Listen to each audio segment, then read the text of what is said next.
Greetings, geeks and nerds, I'm League Universe and White and Nerdy, and welcome to another League Universe review. For today, I thought that it would be pretty awesome if I went and reviewed an anime that I bought some time ago. I think it was during 2020 or 2021. I can't really remember, truthfully. And I only reviewed it twice on this channel, but didn't exactly give it like full blown good reviews, and also came in last to my YouTuber subscriber poll back in May. So I figured that now is the time to kind of go back and check this anime out because it might be worth something to people. I mean, there are some people that might have a nostalgic connection to it, or boobies, boobies, boobies, boobies, boobies, boobies, titty, titty, jiggly puffs. This is gonna become a fucking thing on TikTok for a YouTube short, isn't it?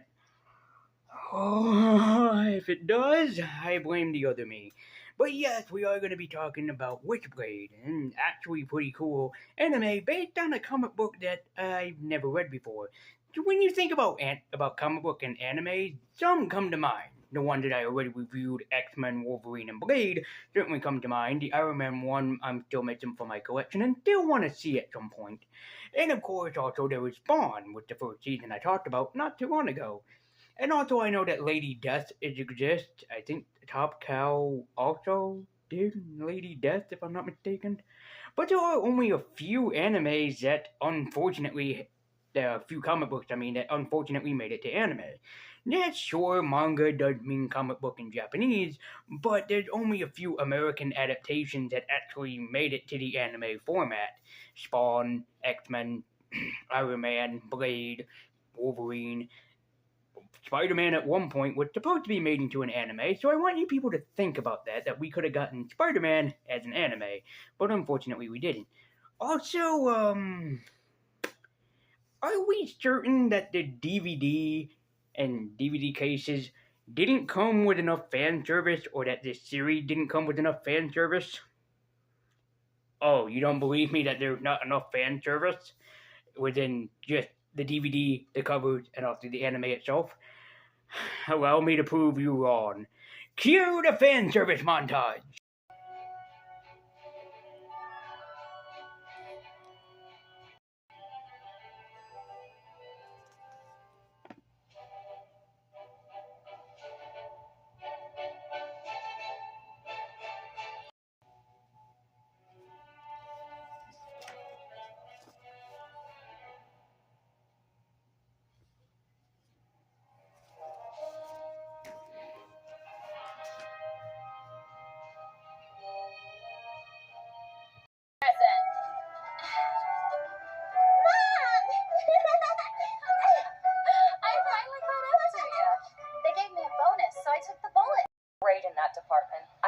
Just by looking at Rico. She's the one treasure I have in this life. If it came to it, I bet there's nothing I couldn't do for her. Fan service. Ah, the jiggly puffs and boobies. A man like myself could ask for. And I'm so proud.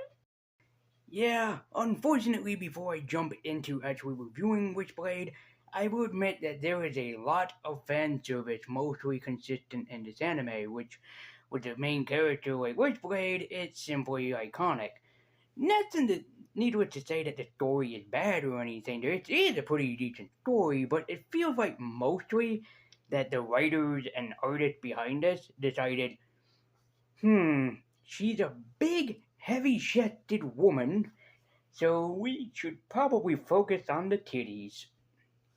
Oh, by the way, fun fact, there is a nickname that they give Masane in this, and it's Masamune or Masamane, which translates, in case some of you are not Japanese speakers, or for my Japanese-speaking audience out there, if I have any, they might have gotten a chuckle out of that. They nickname her Masamune or Masamane, which is translated to special, or it's either special chest or heavy chest.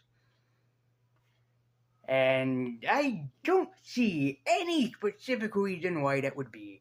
So anyways, let's jump in and see how Top Cow Productions, the maker and producers of this comic book series, got this anime series that's only 24 episodes up off the ground. So, let's take a look. This is my review, retrospective, and honest opinions on the Witchblade anime. So let's travel back into the past and check out just how this anime series kind of conquered the world. This is my review of Witchblade. Centuries ago, a powerful weapon known only as the Witchblade had ever existed to give its user power and pleasure beyond imagination, but it hooked to one single woman. 6 years ago, a fatal accident happened to Japan. Nobody could forget it. Nobody could ever forget of such a tragedy. It was a great earthquake that took everything. But our series mostly consists of this cute little girl named Ryoko, or Riko, and her mom, Matsamane. I'm just kidding, her mom's name is actually Mane in this series, and they mostly consist of their adventures and where they're going throughout this, especially that the two of them are a family. Well, unfortunately, that's not true. Riko and Mane have no relations whatsoever, yet Mane chooses to raise this little girl that she found 6 years ago.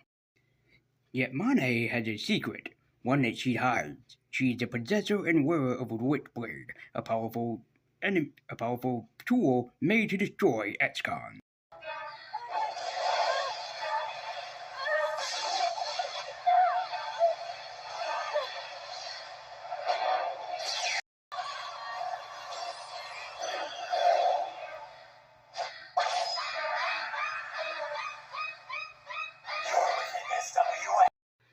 Yep, someone decided, hey, there's a bunch of animes out there where they have transformation sequences, like Sailor Moon, Power Rangers, even technically Dragon Ball Z kind of has like a transformation sequence, and even what is it? Not Tenkai Knights, like some Ronin Knights or something. I forget what it's called, and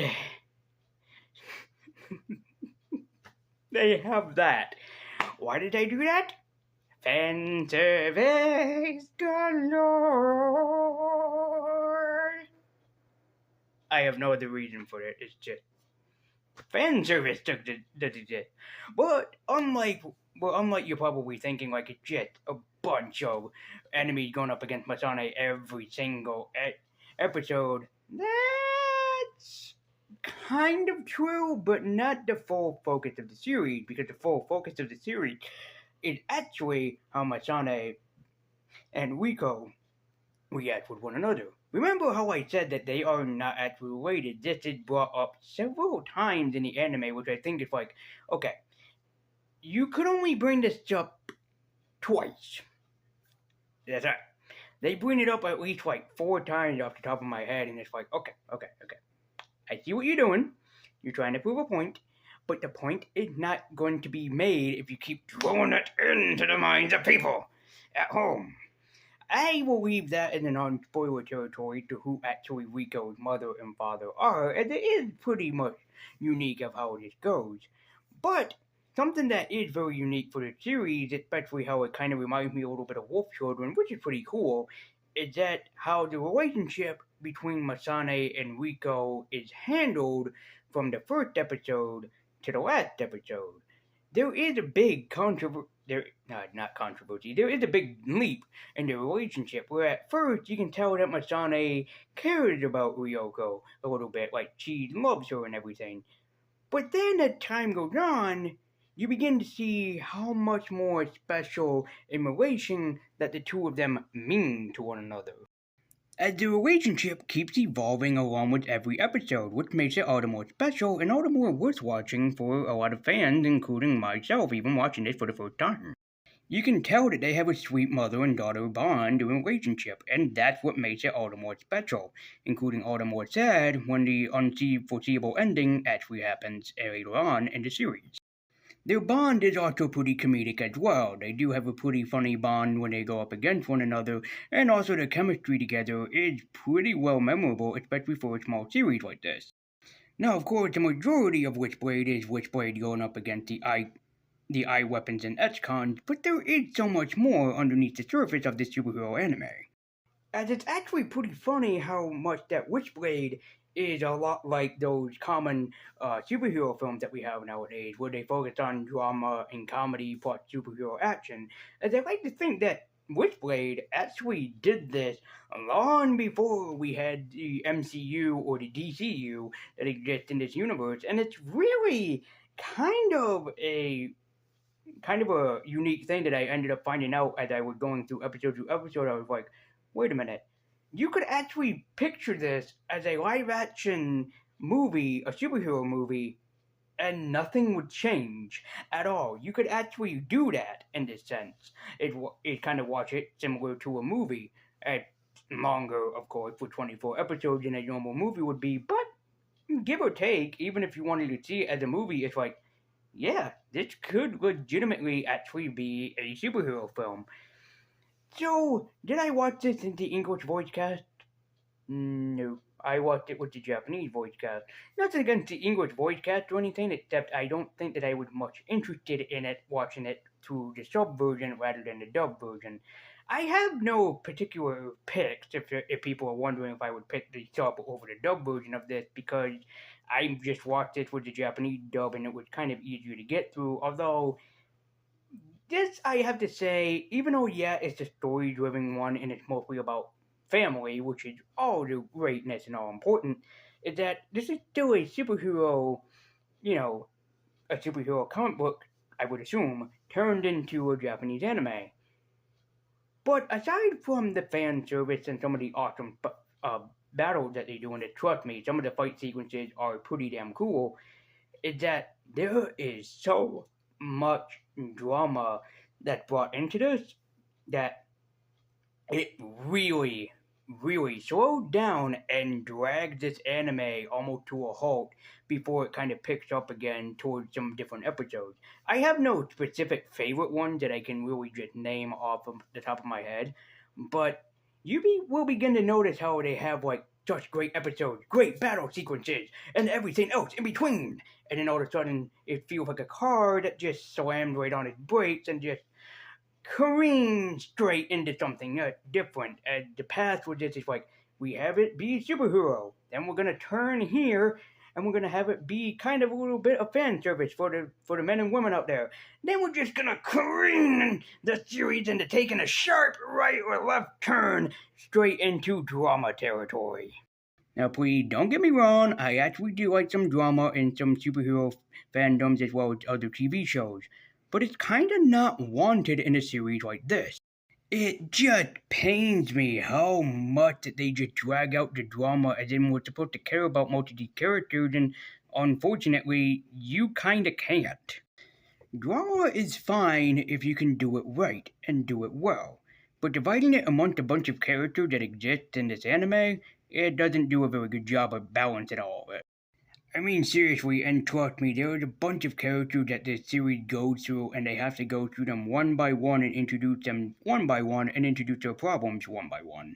But perhaps the biggest problem that they wanted to focus on was Masane dealing with the problems that she had while wearing the Witchblade, which does come to a foreseeable end for her by the end of the series.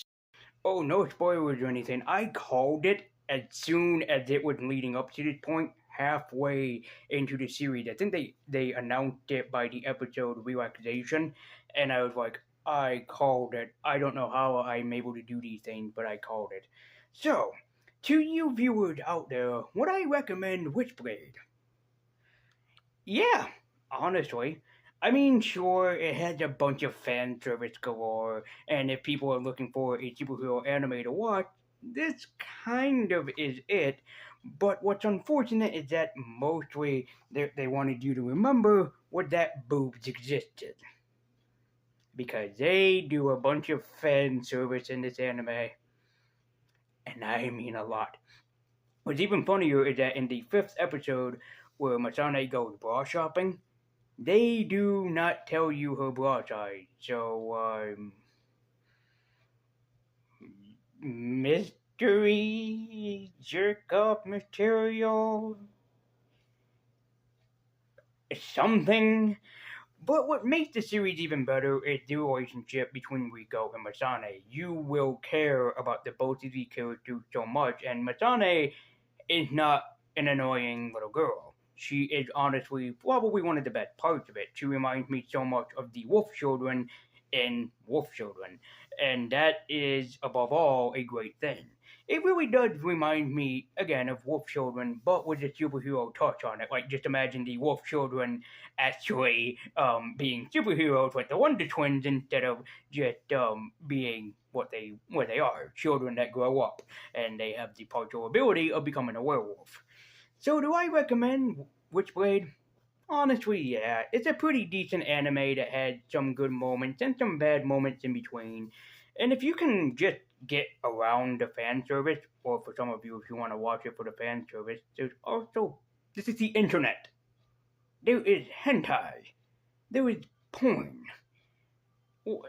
Whatever. But if you're looking for something different to watch, yeah, I would recommend watching and checking out Witchblade. It's a pretty damn good, decent anime, and if people that actually have read Witchblade, you can tell me if it's any good or not. And if you're looking for something different, I can recommend giving it to some Witchblade fans out there, as it is pretty amazing. The animation is beautiful and spectacular, the voice acting is pretty damn decent. The stories can range from pretty good to suspenseful to just sometimes downright dull, but it is a 24 episode anime, so some episodes are going to be better than others, and some are going to be more than others, and some are just going to be downright what is going on, what is the point of this episode kind of territory. But above all, Witchblade is a great anime, but is it one that I would put on my top 10 list? Unfortunately, no. It's really kind of dull and boring in some territories, and especially with most of the episodes for me being more slow paced than what I was expecting. I was expecting this to be sort of like Spawn, the animated series, have some, suspense brought out in it, but you can also focus on whatever that you want, like the fan service, the drama, and whatever. But there's so many characters to be driven out and introduced that the series kind of dragged down to a halt by the end of the series, and especially the ending is kind of not even worth it by the final episode. But I would still recommend Witchblade to any and all otaku or superhero fans out there. So if you're looking for something different to watch, check out Witchblade, except don't get cursed by the cursed blade. So yeah, check out Witchblade if you can. Damn good anime, really great spectacular animation, and it's a pretty drama-filled anime, but it's still a good one that you can watch from beginning to end, especially if you're willing to sit through 24 plus episodes or if you have nothing better to do.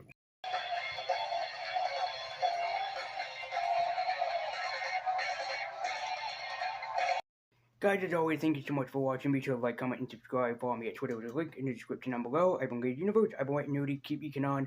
And be sure to check out Witchblade if you can. I bought mine for relatively pretty cheap, like about 15, 20 bucks, which is not too bad. I mean, it got a bunch of things, 5 discs, including one bonus disc that has a hell of a lot of special features on it. So it is worth checking out in a total. And you can watch it with the English sub, or you can watch it or the English dub, or you can watch it with the Japanese dub with the subtitles on. But in any circumstance, that's gonna do it, and I caught up with my YouTube subscriber poll. But I think that next time I might. But I think that next time I'm gonna do something that deserves a worthy review.